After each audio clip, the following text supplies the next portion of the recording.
अस्सलाम वालेकुम दोस्तों, उम्मीद है आप सब खैरियत से होंगे। आज हम उर्दू अदब के एक ऐसे शाहकार नावल की बात करने जा रहे हैं जिसने मोहब्बत, कुर्बानी, आज़ादी की जदोजहद और बदलते हुए माशरे को इंतहाई खूबसूरती से पेश किया। इस नावल का नाम है उदास नस्लें। अगर आपने ये नावल नहीं पढ़ा तो आज की ये वीडियो आपको उसकी दुनिया से मुतारफ कराएगी, और अगर आप पहले ही उसे पढ़ चुके हैं तो ये वीडियो आपकी यादों को ताज़ा कर देगी। उदास नस्लें सिर्फ एक मोहब्बत की कहानी नहीं, बल्कि ये एक ऐसे दौर की दास्तान है जब बरसगीर के लोग आज़ादी के ख्वाब देख रहे थे, मगर इसी सफ़र में बेशुमार ख्वाहिशें, रिश्ते और जिंदगियां टूट रही थी।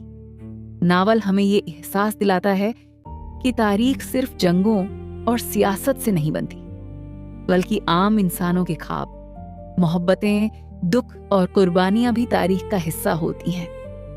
इस कहानी में हमें ऐसे किरदार मिलते हैं जो अपने दिल की ख्वाहिशात और माशरे की सख्त हकीकतों के दरमियान मुसलसल जदोजहद करते हैं।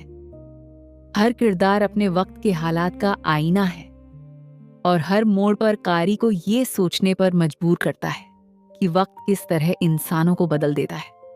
इस नावल की सबसे बड़ी खूबी उसकी ज़बान है।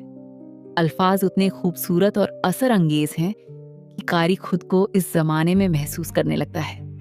देहात की सादगी, शहरों की रौनक, आज़ादी की तहरीक, मोहब्बत की बेबसी और वक्त की बेरहमी, सब कुछ इस अंदाज में बयान किया गया है कि हर मंजर आंखों के सामने जिंदा हो जाता है।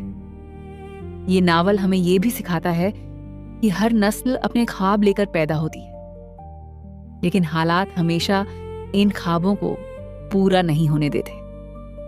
कुछ ख्वाब वक्त की धूल में गुम हो जाते हैं और कुछ ख्वाब आने वाली नस्लों के लिए उम्मीद बन जाते हैं। शायद यही वजह है कि इस नावल का नाम उदास नस्लें रखा गया, क्योंकि इसमें सिर्फ एक इंसान की इदासी नहीं, बल्कि पूरे अहद की इदासी समाई हुई है। दोस्तों, अगर आप उर्दू अदब से मोहब्बत करते हैं तो यह नावल जरूर पढ़ें। ये सिर्फ एक कहानी नहीं, बल्कि एक ऐसा तजुर्बा है जो इंसान को अपने माजी, अपनी तहजीब और अपने माशरे को नए अंदाज से समझने का मौका देता है। अगर आपको ऐसी ही अदबी वीडियोस, नावलों के खुलासे और खूबसूरत कहानियां पसंद हैं तो वीडियो को पसंद करें, अपने दोस्तों के साथ शेयर करें और हमारे चैनल को ज़रूर सब्सक्राइब करें।